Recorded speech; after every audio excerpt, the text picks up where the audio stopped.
Hello guys, here is the non spoiler review of the Dune part 2. ఎవరైనా కొత్తగా వస్తే ఈ ఛానల్కి సబ్స్క్రైబ్ చేయడం మాత్రం మర్చిపోవద్దు.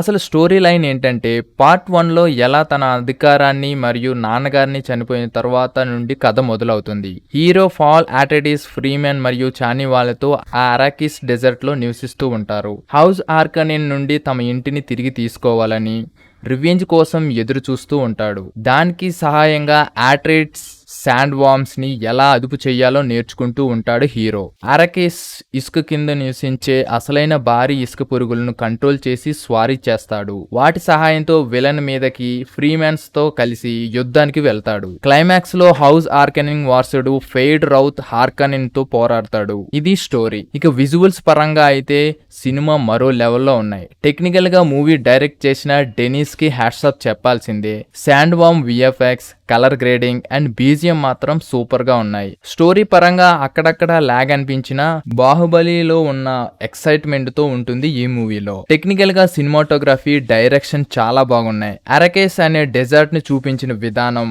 ప్రాఫెసీ గురించి చెప్పిన తీరు బాగుంది. బీజిఎంతో హై ఎక్స్పీరియన్స్ చెయ్యాలంటే ఓన్లీ సౌండ్ సిస్టమ్ బాగున్న థియేటర్స్లో మాత్రమే చూడండి, ఈ మూవీని ఫీల్ అవుతారు. ఈ వీడియో కానీ మీకు నచ్చినట్లయితే please like, share, comment and subscribe to Rummy tiles.